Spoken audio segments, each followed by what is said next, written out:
Quando revelei aos meus filhos sobre minha doença rara, eles me disseram que tinham outras prioridades. O cuidado veio de quem eu menos esperava, o filho bastardo que meu marido escondeu por 35 anos. Me chamo Odete Ferreira Santos, tenho 74 anos, e até alguns meses atrás eu acreditava que conhecia o significado da palavra família. Morava na casa da minha filha Simone, aqui em Ribeirão Preto, ajudando com os netos, cuidando da casa, tentando ser útil mesmo depois de viúva. Pensava que estava vivendo meus últimos anos de forma digna, rodeada de quem eu amava, como eu estava enganada. Tudo começou a mudar quando percebi que minha mão direita tremia sem motivo aparente. No início, tentei disfarçar, segurando a xícara com mais força, apoiando o braço na mesa durante as refeições. Mas os tremores foram piorando e logo vieram outros sintomas estranhos. Minha visão começou a ficar embaçada em alguns momentos. Eu sentia uma fadiga terrível, que não passava nem com descanso. E às vezes minha fala ficava meio arrastada, como se minha língua pesasse. Simone notou primeiro. Ela me observava com aquele olhar preocupado, mas ao mesmo tempo irritado, como se eu estivesse fingindo ou exagerando. Quando eu derrubava alguma coisa por causa do tremor, ela suspirava alto, como se fosse um inconveniente. Eu tentava explicar que não estava fazendo de propósito, que algo estava errado comigo, mas ela sempre respondia que era coisa da idade, que eu estava ficando dramática. A situação piorou quando comecei a ter episódios de confusão mental. Eu estava preparando o almoço e de repente esquecia o que estava fazendo. Ficava parada no meio da cozinha sem saber por que estava ali. Uma manhã, acordei e não conseguia lembrar o nome do meu neto mais novo. Aquilo me apavorou tanto que comecei a chorar, e Simone chegou na cozinha me encontrando em desespero. Ela me disse para parar com aquele teatro, que eu estava só querendo chamar atenção. Essas palavras doeram mais do que qualquer sintoma físico. Eu que sempre fui uma mulher forte, independente, que criei 2 filhos sozinha enquanto meu marido trabalhava, agora estava sendo tratada como uma velha inconveniente que inventava doenças para incomodar. Insisti tanto que ela finalmente concordou em me levar ao médico. Dr. Henrique, um neurologista que ela conhecia, me examinou com cuidado. Fez vários testes, pediu exames de sangue, ressonância magnética, uma porção de procedimentos que eu nem sabia que existiam. Eu estava esperançosa, pensando que finalmente descobriríamos o que estava acontecendo comigo e tudo voltaria ao normal. Quando os resultados chegaram, o médico me chamou no consultório junto com Simone. Ele explicou que eu tinha uma síndrome neurológica rara, uma condição que afeta o sistema nervoso e causa exatamente os sintomas que eu estava apresentando. Não era coisa da minha cabeça, não era drama, era uma doença real que precisava de tratamento e cuidados especiais. Simone ficou em silêncio durante toda a explicação. Eu estava aliviada por ter um diagnóstico, por saber que não estava enlouquecendo, mas ao mesmo tempo assustada com o que isso significava para meu futuro. O médico foi claro. Eu precisaria de ajuda constante, fisioterapia, medicamentos caros e, principalmente, paciência e compreensão da família. No caminho de volta para casa, Simone dirigia em silêncio. Eu tentei conversar sobre o que o médico havia dito, sobre como poderíamos nos organizar para o tratamento, mas ela apenas balançava a cabeça negativamente. Quando chegamos em casa, ela me disse que precisava conversar com o marido sobre a situação. Naquela noite, escutei sem querer uma discussão entre Simone e o genro. Ele falava alto, reclamando que já tinham muitos gastos com os próprios filhos, que não podiam arcar com medicamentos caros e tratamentos médicos. Simone concordava, dizendo que eu estava me tornando um peso, que eles tinham suas próprias prioridades. Meu coração se despedaçou ali mesmo, sozinha no quarto de hóspedes que virou minha casa. Eu que sempre fui a rocha da família, que me sacrifiquei por todos, agora estava sendo vista como um fardo. Chorei em silêncio, tapando a boca com o travesseiro para não fazer barulho. No dia seguinte, Simone me disse que tinha conversado com Marcelo, meu filho mais velho. Eles haviam decidido que seria melhor eu procurar uma casa de repouso ou algum tipo de assistência social, porque eles não tinham condições de cuidar de mim. Ela falou isso de forma fria, como se estivesse falando sobre o tempo ou sobre qualquer coisa sem importância. Eu questionei se era assim que eles queriam me tratar depois de tudo que fiz por eles. Simone respondeu que eles tinham outras prioridades, que eu poderia me virar sozinha, que já era adulta o suficiente para resolver meus próprios problemas. Essas palavras ecoaram na minha cabeça como um martelo. Marcelo chegou no final da tarde para conversar comigo. Ele tentou ser mais diplomático, mas a mensagem era a mesma. Disse que eu precisava entender a situação deles, que tinham filhos pequenos para cuidar, carreiras para manter, que simplesmente não dava para me incluir nos planos da família. Perguntei se eles se lembravam de quando eu cuidei do pai deles durante meses antes de morrer, como fiquei noites inteiras acordada no hospital, como vendi até meus poucos bens para pagar os medicamentos que o plano de saúde não cobria. Marcelo desconversou, disse que aquilo era diferente, que eu era esposa e não filha. Naquela noite, pela primeira vez em muito tempo, eu me senti completamente sozinha no mundo. Meus 2 filhos, que eu carreguei no ventre, que criei com tanto amor e dedicação, estavam me abandonando no momento em que mais precisava deles. Eu pensava em como havia sido ingênua, acreditando que família significava estar junto nas dificuldades. Comecei a fazer as contas de quanto dinheiro eu tinha, pensando em como poderia me sustentar sozinha com minha aposentadoria mínima e os poucos centavos que restaram da herança do meu marido. Era pouco, muito pouco para bancar tratamentos médicos e cuidados especiais. Pela primeira vez, a velhice me pareceu uma sentença de morte lenta e solitária. Simone começou a me tratar com ainda mais frieza, como se eu fosse uma inquilina indesejada que precisava ser despejada. Ela fazia questão de falar sobre os gastos da casa na minha frente, sobre como estava difícil manter tudo, insinuando que eu era um peso financeiro insustentável. Eu tentava ajudar no que podia, mesmo com os tremores e a fadiga. Lavava a louça, arrumava a casa, cuidava dos netos, mas nada parecia ser suficiente. Tudo o que eu fazia estava errado. Era motivo de reclamação, de olhares impacientes. Foi então que algo inesperado aconteceu. Uma tarde, quando eu estava sentada na varanda tentando tomar um pouco de sol, um homem apareceu no portão. Ele era alto, moreno, com roupas simples de trabalho e um olhar gentil. Perguntou se podia falar comigo, disse que se chamava Rafael e que era filho do meu falecido marido. Meu mundo parou naquele momento. Rafael, o filho bastardo que eu descobri no velório do Antônio, o menino que meu marido escondeu por toda a vida, estava ali na minha frente. Eu não sabia o que dizer, como reagir. Ele percebeu minha confusão e disse que não queria incomodar, que apenas soube da minha condição e queria saber se eu estava bem. Simone apareceu na varanda e ficou visivelmente incomodada com a presença dele. Tratou Rafael com frieza, como se ele fosse um estranho qualquer, e disse que eu não estava recebendo visitas. Mas algo no olhar daquele homem me tocou profundamente. Havia uma sinceridade ali que eu não via há muito tempo. Rafael não insistiu naquele dia. Ele apenas disse que voltaria, que queria conversar comigo com calma, e foi embora. Simone ficou inquieta o resto da tarde, resmungando sobre como aquele homem tinha coragem de aparecer na nossa casa como se fosse algum tipo de aproveitador. Eu não disse nada, mas algo dentro de mim havia despertado.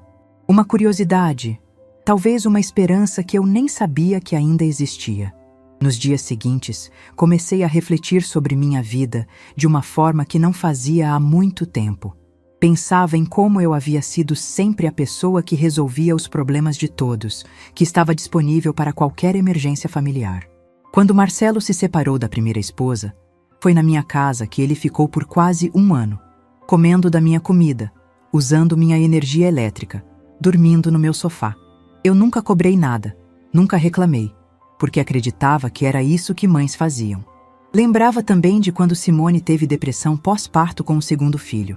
Eu larguei tudo, fui morar com ela por 4 meses, cuidando do bebê de madrugada, fazendo comida, limpando casa, enquanto ela se recuperava. Nunca questionei se era minha obrigação, nunca pedi nada em troca. Na minha cabeça, era natural que eu estivesse ali para amparar meus filhos. Durante todos esses anos, eu fui a avó que buscava netos na escola quando os pais não podiam, a que levava ao médico quando estavam doentes, a que ficava de castigo junto quando faziam arte. Meus finais de semana eram sempre ocupados com almoços de família, aniversários, Comemorações onde eu era a responsável por organizar tudo, preparar a comida, arrumar a casa. Nunca ninguém perguntou se eu estava cansada, se eu também precisava de descanso, se eu tinha meus próprios sonhos e vontades. Eu era vista como uma extensão natural da família, alguém que sempre estaria disponível, que nunca recusaria um favor, que nunca teria prioridades próprias. E eu aceitava esse papel porque achava que era amor. Quando meu marido Antônio morreu, eu descobri que nossa situação financeira era pior do que imaginava. Ele sempre cuidou das contas, e eu confiava cegamente nele. Descobri dívidas que nem sabia que existiam, empréstimos que ele havia feito sem me contar.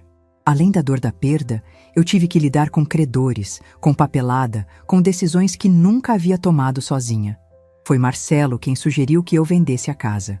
Ele disse que era a decisão mais sensata, que eu não precisava de tanto espaço, que o dinheiro da venda resolveria as dívidas e ainda sobraria alguma coisa para minha aposentadoria. Na época, pareceu razoável, mas agora eu percebia que ele estava mais interessado em resolver os problemas do que em pensar no meu futuro. Vendi a casa onde vivi por mais de 30 anos, onde criei meus filhos, onde cada cômodo tinha uma memória especial.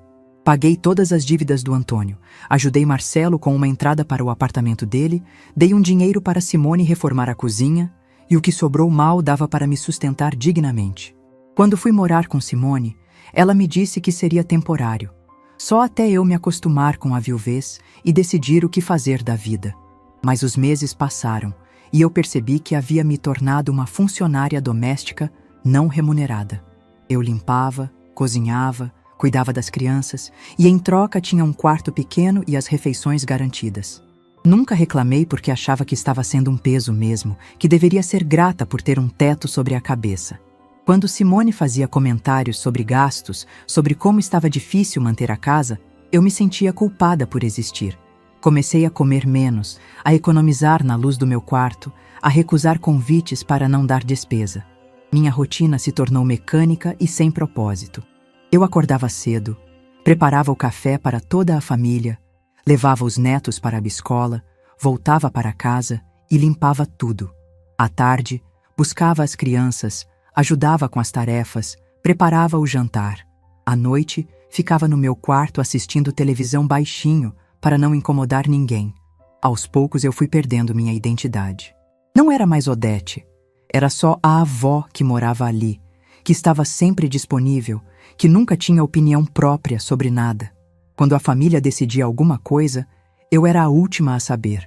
Quando planejavam viagens, eu automaticamente ficava cuidando da casa. Quando compravam algo novo, eu era consultada apenas para saber se achava que cabia no orçamento. A solidão dentro de casa cheia de gente é uma das piores sensações que existem. Eu estava rodeada de família, mas me sentia invisível, como se fosse um móvel velho que ninguém tinha coragem de jogar fora. Conversava com os netos, mas eles sempre tinham algo mais interessante para fazer. Tentava conversar com Simone, mas ela sempre estava ocupada com trabalho, com celular, com qualquer coisa que não fosse eu. Marcelo aparecia esporadicamente, sempre apressado, sempre com algum problema para resolver. Ele me cumprimentava com um beijo rápido no rosto, perguntava como eu estava passando, mas nunca ficava para escutar a resposta. Eu havia me tornado uma obrigação social, alguém que recebia visitas de cortesia, mas não participava verdadeiramente da vida de ninguém. Comecei a ter insônia. Ficava horas acordada pensando em como minha vida havia se tornado pequena e sem significado. Eu, que sempre fui uma mulher ativa, que trabalhei fora de casa, que teve sonhos e projetos, agora estava reduzida a uma cuidadora silenciosa que ninguém realmente valorizava. Quando os primeiros sintomas da doença começaram a aparecer, eu tentei esconder o máximo que pude.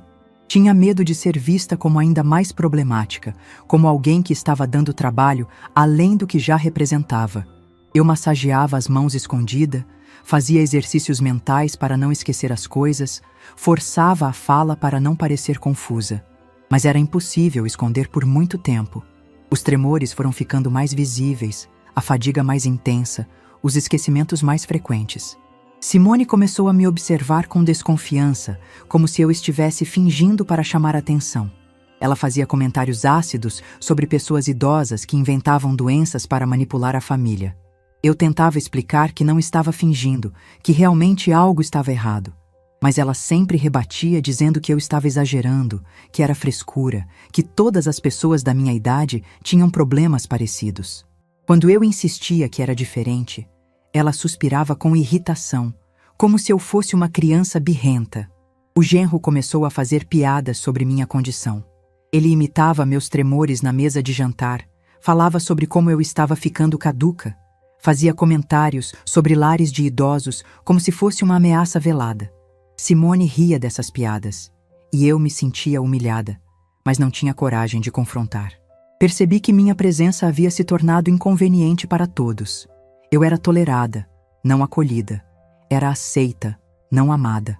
E o pior de tudo é que eu estava começando a aceitar essa condição como natural, como se fosse o destino inevitável de toda mulher que envelhece. Foi nesse estado mental que recebi o diagnóstico da síndrome neurológica. Eu estava fragilizada, insegura, acostumada a ser tratada como um problema. Quando o médico confirmou que eu tinha uma doença real, que precisaria de cuidados especiais, uma parte de mim ficou aliviada por ter uma explicação científica para o que estava acontecendo. Mas outra parte já antecipava o que viria. Eu conhecia meus filhos, sabia como eles pensavam, como priorizavam suas próprias vidas acima de tudo. Sabia que uma mãe doente não se encaixava nos planos deles, que eu seria vista como um obstáculo ainda maior do que já era. Mesmo assim, eu ainda tinha uma esperança ingênua de que o amor familiar falaria mais alto, de que eles encontrariam uma forma de me incluir em suas vidas, de que descobririam dentro de si a compaixão que eu sempre tive por eles. Como eu estava enganada sobre tudo. 3 dias depois da conversa com meus filhos sobre minha condição, Rafael apareceu novamente. Desta vez, Simone não estava em casa, e eu pude conversar com ele sem interferências. Ele se sentou comigo na varanda, e pela primeira vez em muito tempo, alguém realmente me escutou. Rafael me contou sua história com uma sinceridade que me emocionou profundamente. Ele disse que cresceu sabendo quem era seu pai, mas que sua mãe, Clarice, sempre o proibiu de procurar nossa família. Ela era uma mulher orgulhosa, que trabalhava como costureira e criou o filho sozinha, sem pedir nada para ninguém.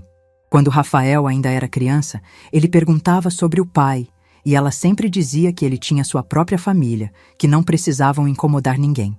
Clarice morreu quando Rafael tinha 22 anos, de câncer no útero. Antes de morrer, ela fez ele prometer que nunca iria atrás do pai biológico para pedir nada. Disse que eles sempre se viraram sozinhos e que era assim que deveria continuar. Rafael respeitou esse pedido durante anos, mesmo quando passou por dificuldades financeiras, mesmo quando precisou trabalhar em 2 empregos para sustentar a própria família. Ele me explicou que soube da morte do Antônio através de um colega de trabalho que conhecia nossa família. Esse homem comentou sobre o acidente, sobre como havia sido trágico, e Rafael ficou abalado. Mesmo nunca tendo conhecido o pai de verdade, sentiu que precisava se despedir. Foi assim que ele apareceu no velório, respeitoso, mas distante, apenas para ter um último momento com o homem que lhe deu a vida. Disse que ficou observando de longe, vendo como toda a família estava reunida, e sentiu uma pontada de tristeza por nunca ter feito parte daquilo. Mas não se aproximou de mim naquele momento porque achou que seria desrespeitoso, que eu já estava sofrendo demais. Quando soube através de conhecidos que eu estava doente, que meus filhos não estavam me ajudando, alguma coisa mexeu com ele. Rafael disse que não conseguia aceitar que uma mulher da idade da mãe dele estivesse passando por isso sozinha. Ele trabalhava como pedreiro, ganhava pouco, mas tinha um coração que meus próprios filhos não possuíam. Enquanto conversávamos, eu comecei a perceber detalhes que me chamaram a atenção. Rafael tinha os mesmos olhos do Antônio, a mesma forma de gesticular com as mãos quando falava. Havia uma gentileza nele que me lembrava do meu marido nos primeiros anos de casamento, antes que a vida o tornasse mais distante e fechado. Ele me perguntou sobre minha doença, sobre como eu estava se sentindo, sobre que tipo de cuidado eu precisava. Ninguém havia feito essas perguntas antes. Nem meus filhos, nem meus netos, nem meu genro. Todos assumiram que eu era um problema a ser resolvido, não uma pessoa que precisava de apoio. Contei para Rafael sobre os sintomas, sobre como era difícil lidar com os tremores, com a fadiga, com os esquecimentos. Ele me escutou com paciência, fazendo perguntas, tentando entender. Quando falei sobre a reação dos meus filhos, ele ficou visivelmente incomodado, mas não disse nada contra eles. Apenas balançou a cabeça com tristeza. Nesse momento, algo dentro de mim se rompeu. Comecei a chorar, não de tristeza, mas de um alívio estranho. Fazia tanto tempo que alguém não demonstrava interesse genuíno por mim, que não me via apenas como um problema. Rafael me ofereceu um lenço e ficou ali, em silêncio, me deixando desabafar. Quando me acalmei, ele disse uma coisa que mudou minha perspectiva sobre tudo. Ele disse que eu não merecia ser tratada daquela forma, que idade não era motivo para ser descartada, que eu ainda tinha valor como pessoa. Essas palavras foram como um bálsamo para minha alma ferida. Rafael começou a vir me visitar regularmente. Ele chegava do trabalho sujo de cimento, cansado, mas sempre arranjava tempo para conversar comigo.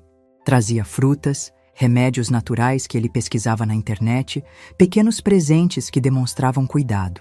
Simone ficava incomodada com essas visitas, mas não podia proibir explicitamente. Foi durante uma dessas visitas que eu tive uma crise mais forte da doença. Meus tremores ficaram incontroláveis, eu comecei a falar de forma confusa e minha visão embaçou completamente.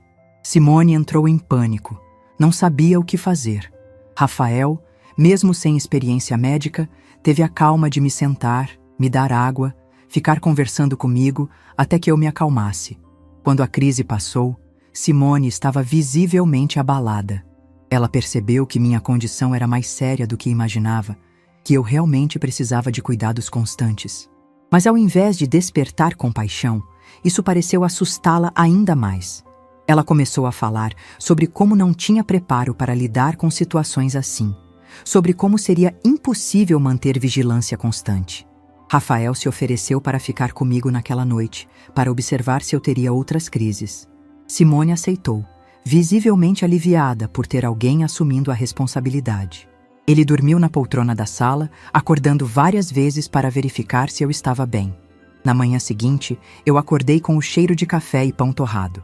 Rafael havia preparado um café da manhã simples, mas feito com carinho. Ele me ajudou a me levantar, notando que eu estava mais fraca depois da crise, e me conduziu até a mesa como se fosse a coisa mais natural do mundo. Foi nesse momento que eu tive uma revelação dolorosa, mas necessária. Eu percebi que havia passado anos aceitando migalhas de afeto dos meus próprios filhos, me contentando com o mínimo, justificando o descaso como se fosse normal. Mas ali estava um homem que mal me conhecia, que não tinha nenhuma obrigação comigo, tratando-me com mais dignidade do que minha própria família. Comecei a questionar tudo. Por que eu havia aceito ser tratada como um fardo? Por que nunca exigi respeito? Por que sempre coloquei as necessidades dos outros antes das minhas? Essas perguntas mexeram comigo profundamente, despertando uma revolta que eu não sabia que existia.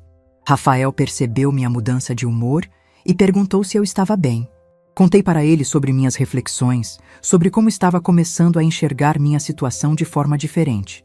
Ele me disse que nunca é tarde para resgatar a dignidade, que eu ainda tinha direito de ser tratada com respeito. Naquela tarde, Marcelo apareceu para me ver. Ele havia soubido da crise através de Simone e veio fazer uma visita protocolar. Mas desta vez, eu não aceitei passivamente suas palavras vazias. Quando ele começou a falar sobre como eu deveria procurar ajuda profissional, sobre como eles não tinham estrutura para cuidar de mim, eu o interrompi. Perguntei se ele se lembrava de todas as vezes que eu deixei minha vida de lado para ajudá-lo. Falei sobre as noites que passei acordada quando ele era criança e estava doente, sobre o dinheiro que gastei com seus estudos, sobre como o acolhi quando ele estava passando por dificuldades. Marcelo ficou visivelmente desconfortável, tentando mudar de assunto. Mas eu não deixei. Pela primeira vez na vida, eu estava cobrando reconhecimento, estava exigindo que ele enxergasse minha história de dedicação. Falei sobre como eu sempre fui a primeira pessoa que ele procurava quando precisava de algo, mas que agora, quando eu precisava dele, ele simplesmente me descartava. Marcelo tentou se justificar, dizendo que a situação dele era diferente, que ele tinha família própria agora, que não podia assumir responsabilidades que não eram dele. Essas palavras me revoltaram ainda mais. Eu disse que cuidar de mim era sim responsabilidade dele, que eu não era uma estranha qualquer, que eu era a mãe que se sacrificou por ele durante décadas. A discussão ficou acalorada. Marcelo levantou a voz, dizendo que eu estava sendo injusta, que ele não pediu para nascer, que não tinha obrigação de sustentar minha velhice. Essas palavras foram como uma bofetada na minha face. Eu percebi que havia criado 2 filhos ingratos, que só me procuravam quando precisavam de algo. Rafael, que havia ficado discretamente na cozinha durante a discussão, apareceu na sala.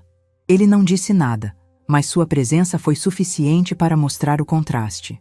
Ali estava um homem que não me devia nada, mas que estava disposto a me ajudar, enquanto meu próprio filho me rejeitava. Marcelo saiu da casa irritado, dizendo que eu estava ficando impossível, que a doença estava me deixando agressiva. Mas eu sabia que não era a doença. Era o despertar de uma mulher que finalmente havia entendido seu próprio valor, que não aceitaria mais ser tratada como descartável.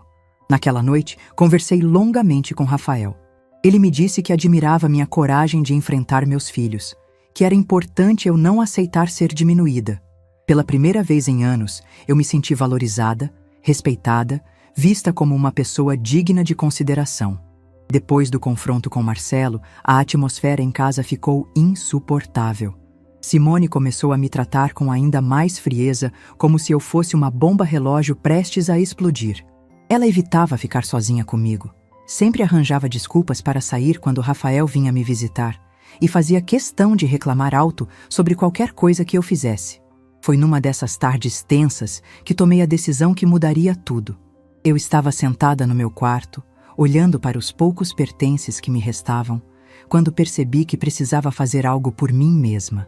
Não podia mais ficar esperando que meus filhos desenvolvessem compaixão, que descobrissem dentro de si o amor que eu sempre tive por eles. Peguei minha carteira e comecei a contar o dinheiro que tinha guardado. Era pouco, muito pouco, mas suficiente para começar alguma coisa. Lembrei que tinha uma prima distante, Neuza, que morava sozinha num apartamento pequeno no centro da cidade. Ela estava viúva há mais tempo que eu, e sempre que nos encontrávamos por acaso na rua, ela comentava sobre como era difícil a solidão. Decidi ligar para Neuza. Expliquei minha situação sem entrar em detalhes dramáticos, apenas disse que estava procurando um lugar para morar, que poderia dividir despesas e fazer companhia. Ela ficou interessada na ideia, disse que também sentia falta de ter alguém por perto, principalmente alguém da família. Neuza me convidou para conhecer o apartamento. Era pequeno, mas bem organizado, com 2 quartos, sala, cozinha e banheiro. Nada luxuoso, mas limpo e aconchegante. Ela me mostrou o quarto que poderia ser meu. Um espaço simples, mas com uma janela que dava para a rua, por onde entrava bastante luz natural. Conversamos sobre as condições. Eu pagaria metade do aluguel, dividiríamos as contas de luz e água, e cada uma cuidaria de sua própria alimentação. Neuza me disse que não se importava com minha condição de saúde, que ela mesma tinha problemas de pressão alta e diabetes, que uma poderia ajudar a outra quando necessário. Aquela conversa me deu uma esperança que eu não sentia há muito tempo. Pela primeira vez em anos, eu estava tomando uma decisão sobre minha própria vida. Não estava sendo empurrada para uma situação que outras pessoas escolheram para mim. Disse para Neuza que queria aceitar a proposta, que me mudaria o mais rápido possível. Quando voltei para a casa de Simone, não comentei nada sobre meus planos. Comecei a separar discretamente minhas coisas, decidindo o que levaria e o que deixaria para trás. Eu não tinha muito. Alguns vestidos, sapatos, fotografias antigas, alguns livros que sempre gostei de ler. Tudo cabia em 2 malas pequenas. Rafael apareceu no dia seguinte e percebeu que eu estava diferente. Havia uma energia nova em mim, uma determinação que ele não tinha visto antes. Contei para ele sobre minha decisão de me mudar para a casa da prima, sobre como estava cansada de ser tratada como um peso. Ele me ouviu em silêncio e, quando terminei de falar, disse que achava minha decisão corajosa. Ofereceu ajuda para a mudança, disse que podia pegar emprestado um carro com um amigo que faria questão de me acompanhar. Aquele gesto me emocionou profundamente. Mais uma vez, alguém se oferecendo para me ajudar sem pedir nada em troca. Combinamos que a mudança seria no sábado seguinte. Durante a semana, eu continuei minha rotina normal, mas por dentro estava contando os dias. Simone percebeu que eu estava mais quieta que o normal, mas não fez perguntas. Talvez ela pressentisse que algo estava mudando, mas não demonstrou curiosidade. Na sexta-feira à noite, resolvi contar para Simone sobre minha decisão. Esperei ela colocar os filhos para dormir e me aproximei dela na sala. Disse que tinha arranjado outro lugar para morar, que me mudaria no dia seguinte. Ela ficou surpresa, mas ao mesmo tempo percebi um alívio em seu olhar. Simone perguntou onde eu iria morar, se eu tinha certeza de que conseguiria me cuidar sozinha. Expliquei sobre Neuza, sobre o arranjo que havíamos feito. Ela não tentou me dissuadir, não demonstrou tristeza ou preocupação. Apenas disse que achava melhor mesmo, que seria bom para todos. Naquela noite, dormi melhor do que havia dormido em meses. Pela primeira vez em muito tempo, eu estava fazendo algo por mim mesma, estava recuperando o controle sobre minha própria vida. Quando acordei no sábado, senti uma leveza que não experimentava há anos. Rafael chegou pontualmente, com um carro emprestado e um sorriso encorajador. Ele me ajudou a carregar as malas, foi gentil com Simone, não demonstrou nenhum julgamento sobre a situação. Quando estava saindo, Simone me deu um abraço protocolar e disse que eu podia ligar se precisasse de alguma coisa. A mudança foi mais simples do que eu imaginava. Neuza me recebeu com café e bolo, me ajudou a arrumar minhas coisas no quarto, mostrou onde ficava tudo na casa. Rafael montou uma pequena estante para meus livros, verificou se eu estava bem acomodada e só foi embora quando teve certeza de que eu estava segura.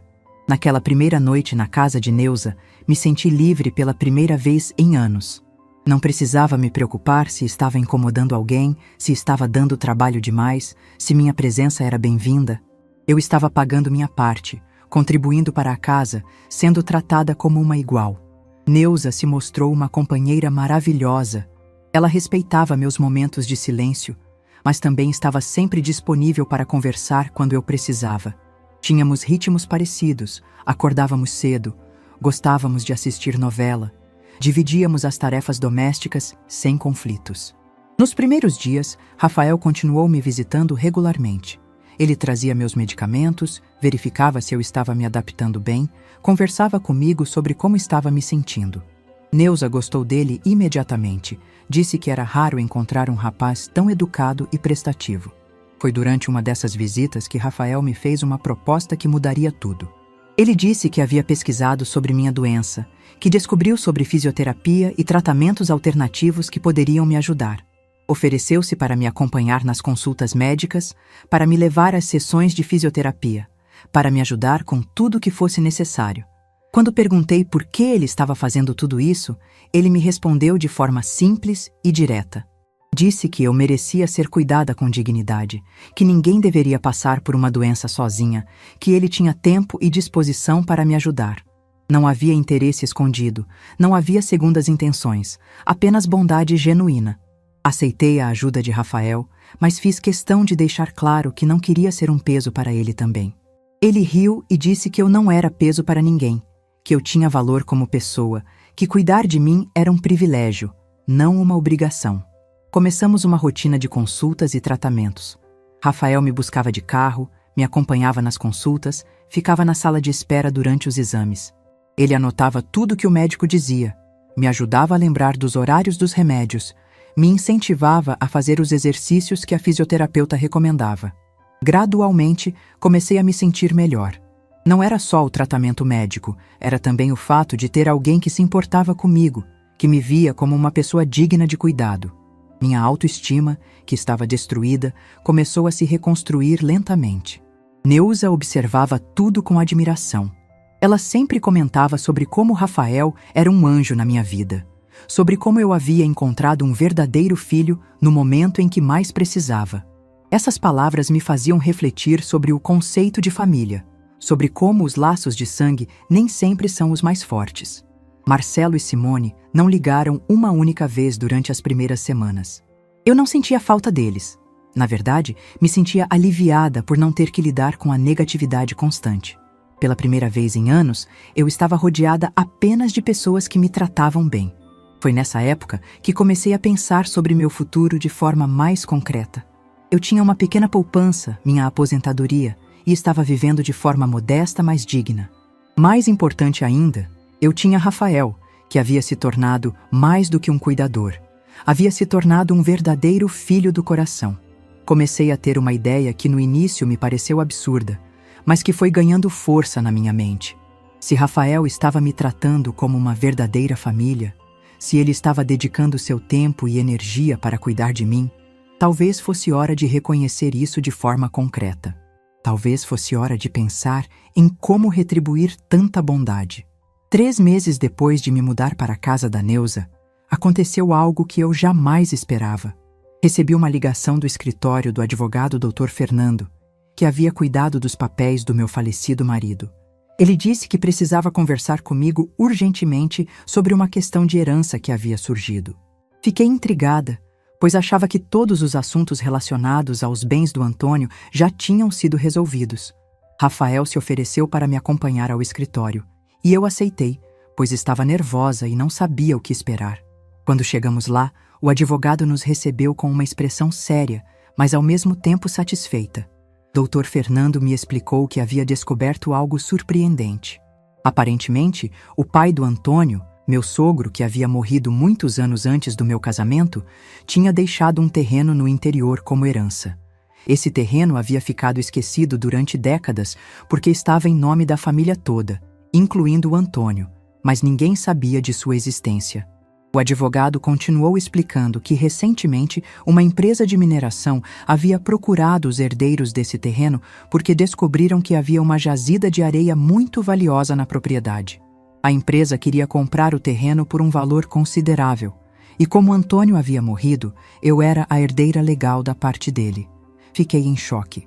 O valor que eles estavam oferecendo era de quase R$400 mil, uma quantia que eu jamais imaginei que pudesse ter.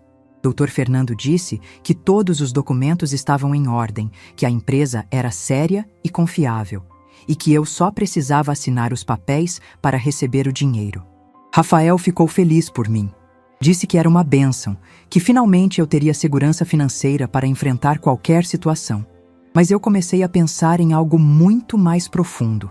Aquele dinheiro havia chegado em um momento muito específico da minha vida, quando eu finalmente estava entendendo o que realmente significava ter uma família de verdade. Assinei todos os documentos necessários e em poucas semanas o dinheiro estava na minha conta bancária. Era surreal ver aquele valor no extrato. Saber que de uma hora para outra eu havia me tornado uma mulher com recursos consideráveis. Mas ao invés de me sentir apenas aliviada, eu sentia uma responsabilidade enorme. A primeira coisa que fiz foi conversar com Neuza sobre nossa situação. Ofereci para comprar um apartamento maior onde pudéssemos morar juntas com mais conforto, mas ela disse que gostava do lugar onde estávamos, que não precisávamos de luxo, apenas de paz. Decidimos apenas reformar o apartamento dela e dividir as despesas de forma mais equilibrada. Com Rafael, eu tinha conversas mais profundas sobre o futuro. Descobri que ele sempre sonhou em ter sua própria oficina de marcenaria, que trabalhava como pedreiro por necessidade, mas que sua verdadeira paixão era trabalhar com madeira. Ele me mostrou alguns móveis pequenos que fazia nas horas vagas, peças lindas e bem acabadas que demonstravam seu talento. Ofereci emprestar dinheiro para ele montar sua oficina, mas Rafael recusou. Disse que não podia aceitar dinheiro meu, que já estava fazendo mais do que deveria ao cuidar de mim. Insisti. Expliquei que não era caridade, era um investimento em alguém que eu considerava família, mas ele manteve sua posição. Foi então que tive a ideia que mudaria tudo. Se Rafael não aceitava ajuda em vida, talvez fosse hora de pensar em como garantir que ele fosse reconhecido após minha morte. Comecei a refletir sobre meu testamento, sobre como eu queria distribuir meus bens quando chegasse a hora. Marquei uma consulta com o Dr. Fernando para discutir a elaboração de um novo testamento. Expliquei que queria deixar toda a minha herança para Rafael, justificando que ele havia sido o único que realmente cuidou de mim quando eu mais precisei. O advogado ficou surpreso, mas disse que eu tinha total direito de fazer isso. Dr. Fernando me alertou que meus filhos biológicos poderiam contestar o testamento, que a lei brasileira garante uma parte da herança para os herdeiros diretos. Mas ele me explicou uma alternativa. Eu poderia fazer uma doação em vida para Rafael de quase todo o patrimônio, mantendo apenas o mínimo necessário para minha sobrevivência. Dessa forma, quando morresse, haveria muito pouco para ser disputado. Decidi fazer exatamente isso. Transferi R$350 mil para Rafael através de uma doação legal, deixando apenas 50 mil para minha manutenção e eventuais gastos médicos. No testamento, especifiquei que esse valor restante também deveria ir para Rafael. Dessa forma, meus filhos biológicos não teriam direito a praticamente nada, pois a maior parte já teria sido doada em vida. Escrevi no testamento que Rafael havia demonstrado amor filial verdadeiro, que me cuidou com dedicação quando meus filhos biológicos me abandonaram, que merecia ser reconhecido como meu único e verdadeiro herdeiro. Dr. Fernando disse que a doação em vida era inquestionável legalmente e que o testamento seria apenas uma formalidade para o valor restante. Não contei para ninguém sobre a doação e o Novo Testamento, nem mesmo para Rafael. O advogado explicou que ele só saberia sobre a doação quando eu decidisse contar e sobre o testamento apenas após minha morte. Guardei esse segredo como minha última palavra sobre o que realmente significava família para mim. Minha saúde começou a melhorar significativamente com os tratamentos que Rafael me proporcionava. A fisioterapia estava ajudando com os tremores, os medicamentos estavam controlando melhor os sintomas e, principalmente, meu estado emocional estava muito mais estável. Ter alguém que se importava comigo realmente fez toda a diferença. Rafael continuava visitando regularmente, sempre trazendo algo especial. Um bolo que comprou na padaria, flores que colheu no jardim de um amigo, um móvel pequeno que ele mesmo fez. Neuza sempre comentava sobre como ele era atencioso, sobre como eu tinha sorte de ter encontrado alguém assim. Foi durante uma dessas visitas que finalmente aconteceu o que eu estava esperando. Marcelo apareceu na casa da Neuza, dizendo que queria me ver, que estava preocupado comigo. Tinha sabido através de conhecidos que eu estava morando em outro lugar, que não estava mais na casa da Simone. Recebi Marcelo educadamente, mas sem entusiasmo. Ele tentou conversar como se nada tivesse acontecido, como se não tivesse me abandonado quando eu mais precisava dele. Perguntou sobre minha saúde, sobre como eu estava me virando financeiramente, sobre se eu precisava de alguma coisa. Respondi que estava muito bem, que tinha encontrado pessoas que realmente se importavam comigo, que não precisava mais da ajuda de quem me havia rejeitado. Marcelo ficou visivelmente desconfortável, tentou justificar seu comportamento anterior, disse que eles estavam passando por dificuldades na época. Foi então que ele mencionou algo que me fez perceber suas verdadeiras intenções. Disse que havia sabido sobre a herança que eu recebera, que achava importante conversarmos sobre como eu estava administrando esse dinheiro, que talvez precisasse de ajuda para não ser enganada. Naquele momento, entendi que ele não estava ali por preocupação, estava ali por interesse. Disse para Marcelo que meus assuntos financeiros estavam bem resolvidos, que eu tinha assessoria competente, que não precisava de interferência. Ele insistiu. Disse que como filho tinha direito de saber sobre minha situação, que era natural que se preocupasse com meu futuro. Rafael chegou no meio dessa conversa, como sempre fazia em seus horários de visita. A diferença entre os dois homens era gritante. Marcelo, bem vestido, mas com olhar interesseiro, falando sobre direitos e preocupações financeiras. Rafael, com roupa simples de trabalho, apenas querendo saber se eu estava bem, se precisava de alguma coisa.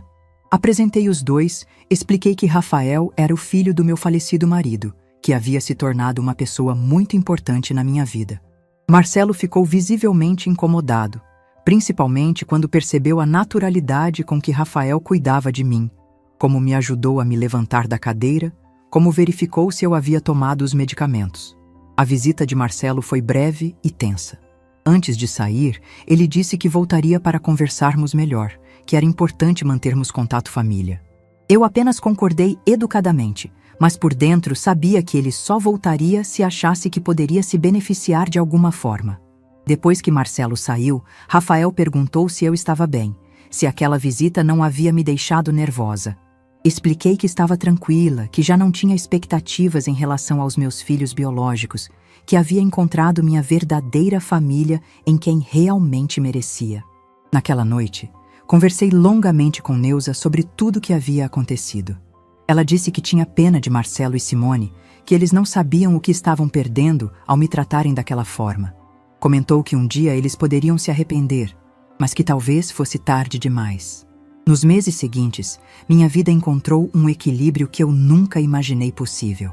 Tinha minha saúde controlada, segurança financeira, uma casa tranquila e, principalmente, pessoas que me amavam de verdade. Rafael continuava sendo meu filho do coração, sempre presente, sempre cuidadoso. Simone também apareceu algumas vezes, sempre com desculpas elaboradas sobre por que não havia me procurado antes. Eu a recebia educadamente, mas mantinha distância emocional. Sabia que ela, assim como Marcelo, estava interessada na herança, não em mim como pessoa. O tempo foi passando, e eu fui percebendo como minha decisão sobre o testamento era acertada. Rafael nunca perguntou sobre minha situação financeira, nunca insinuou que merecia alguma coisa, nunca demonstrou interesse material. Ele simplesmente continuava me amando e cuidando de mim, como um filho verdadeiro faria. Eu sabia que um dia a verdade viria à tona, que meus filhos descobririam como eu havia decidido distribuir minha herança. Sabia que eles ficariam revoltados, que tentariam questionar minha decisão, que diriam que eu estava sendo injusta. Mas eu também sabia que minha consciência estava tranquila. A justiça emocional havia sido feita de forma completa e definitiva. Quem me amou de verdade receberia tudo. Quem me abandonou não receberia nada. E eu, pela primeira vez em muitos anos, estava vivendo com dignidade, rodeada de pessoas que me valorizavam pelo que eu era, não pelo que eu possuía. Rafael nunca saberá, enquanto eu estiver viva, que ele já é dono de quase todo o meu patrimônio e que será meu único herdeiro. Mas eu durmo em paz todas as noites, sabendo que a justiça foi feita, que ele já possui o reconhecimento financeiro que merece por ter sido o filho que meus próprios filhos se recusaram a ser. A herança será apenas o símbolo de algo muito maior, o amor verdadeiro que construímos juntos. Se essa história tocou seu coração, deixe seu like, se inscreva no canal e comente aqui embaixo. No meu lugar, o que você faria? Sua mensagem pode iluminar o dia de alguém.